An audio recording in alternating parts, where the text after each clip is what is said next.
now that the farcical hearing on the rescheduling of marijuana has now been completed, it is over. And in this video, I want to go over a summary of the arguments that were posed against the rescheduling of THC, cannabis, marijuana, the arguments that stated that cannabis should stay a Schedule 1 substance, because that was the majority of this hearing. Again, the DEA was the only participant who was allowed to argue in favor of rescheduling THC, cannabis, marijuana, and then there were several participants that could argue against it. So I'm going to go over the arguments that were made against rescheduling, and then a basic outline of what happens from here. Now that the hearing is over, now what's going to happen in the future. So I did find this article from businessofcannabis.com that gave me a pretty good summary, again, of the arguments against. So that's what I'm going to use here.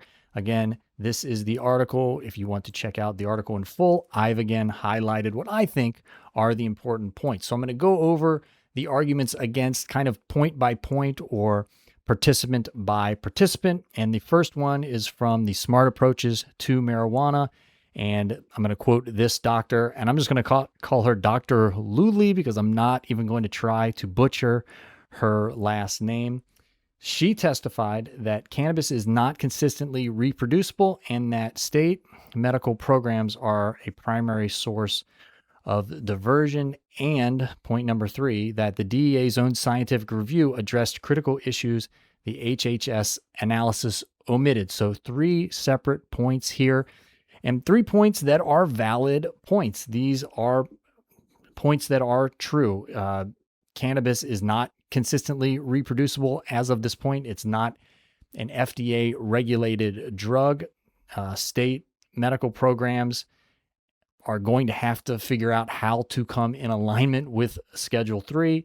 And the DEA and the HHS has been at odds at certain points about THC marijuana rescheduling, and the DEA up to just this point has basically argued exactly the opposite of the argument that they're arguing now, that cannabis, THC marijuana should not be moved out of Schedule 1. So there is some conflict, some obvious conflict there, and some history that the DEA has about their opinion or their views on THC marijuana and how it's completely flipped just during this hearing process.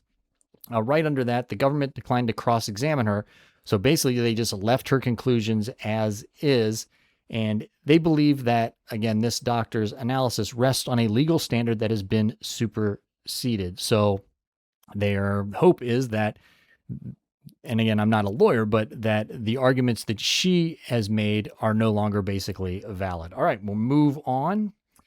Sam's other marquee scientific expert, Dr. Bertha Madras, and Madras testified that cannabis lacks the purity, batch-to-batch consistency, and validated dosing expected from pharmaceutical products, and that several clinical trials cited by the FDA were unblinded or conducted at potencies well below those found in current dispensaries. Again, this is true as well, and it's true because THC, cannabis, marijuana has been a Schedule 1 substance. So it's been almost impossible to do research on because the government considered it to have absolutely no medical value. So there's no reason to do any of this research. So certainly the trials are going to be very limited. And certainly because it hasn't been approved as an FDA drug, it's not regulated with that level of scrutiny. So from batch to batch, the consistency is different. The dosage is different. So basically her argument is that we need to stay in this kind of catch-22 scenario where we keep it as Schedule 1 so we can never do research on it, but we can't move it out of Schedule 1 to Schedule 3 because there's no research on it. So again, there is a validity to the point that she's making here, but what are we supposed to do? And later in her testimony, I'm going to show you right here, she kind of admits that. So down here under cross-examination by the DEA, Madras acknowledged that cannabis does meet the statutory criteria for a Schedule 3 substance. All right, so moving down here, the National Drug and Alcohol Screening Association So perhaps they might have a conflict here. They might have a vested interest, a financial interest in keeping THC, cannabis, marijuana a Schedule 1 substance. I'll leave that up to you to decide. They argued that rescheduling would undermine the legal framework for employer cannabis testing, which may be true and which may, again, hurt their business. Again, I, for a long time, was in the space, the business of drug testing sample collection. So I understand that this may cut into the drug testing business here in the United States, which is huge business. So yes, it may cut into employer cannabis testing. However, its own director, Mary Jo McGuire, conceded under DEA cross-examination. So they did cross-examine this participant that private employers can continue testing regardless under a company policy. So while they won't be obligated to or mandated to test for cannabis THC, under a company policy, basically private businesses can do whatever they want, so they can still test if they like. All right, and next, the DUID Victim Voices, which testified on July 7th, estimated that rescheduling could produce roughly 6,000 additional drug-related traffic deaths per year. I'm assuming they cited some source for that. And Dr. Kenneth Finn, a pain physician who testified on July 8th, took aim at the clinical trials again that the FDA used to establish cannabis's medical credentials. He argued that they were conducted with lower potency products than those that are now commonly sold in state dispensaries. So we're again stuck in this catch-22 scenario where we don't have good clinical trials, and without good clinical trials, the argument is that we shouldn't move marijuana, cannabis, from Schedule 1 to Schedule 3, but without moving it from Schedule 1 to Schedule 3, we can't run good clinical trials. So we're just stuck in this loop. That's the argument here. Again, the argument is valid.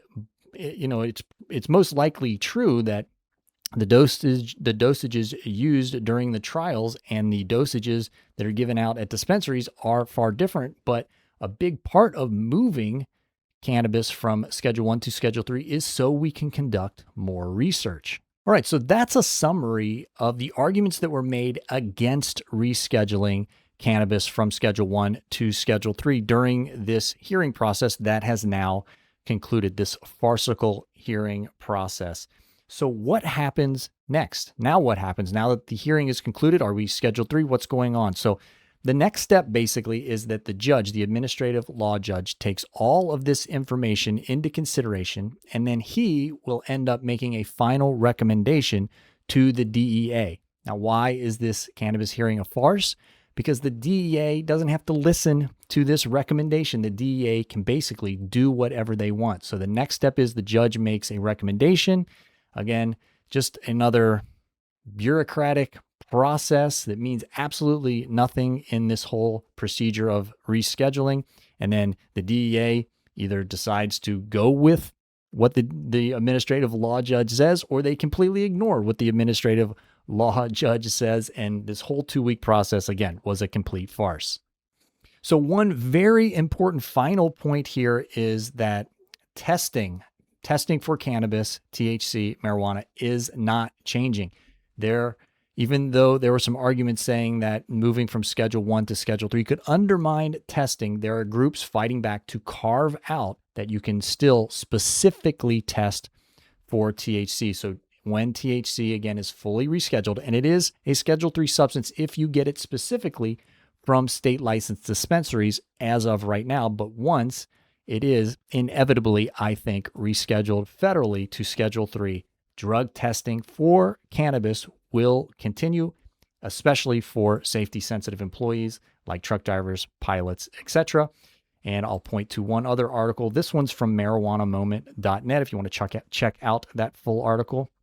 Transportation groups warn feds of marijuana rescheduling's, quote, consequences for drug testing of truck drivers and pilots and other safety-sensitive employees. And again, I've just highlighted one section here, again, just to drive home this point that don't be under the illusion that as soon as it becomes Schedule 3, there's no more cannabis testing. So led by the American Trucking Associations, the groups sent a letter on Monday urging federal officials to take steps to ensure that truck drivers, pilots, and transit operators and other safety sensitive workers will continue to be tested for cannabis. So they're trying to get the government to preemptively carve out that cannabis can still be tested for. So again, as I state always at the end of all of these videos, if you are concerned about an upcoming drug test for cannabis specifically, please look in the description of this video for all of the ways that we help people be best prepared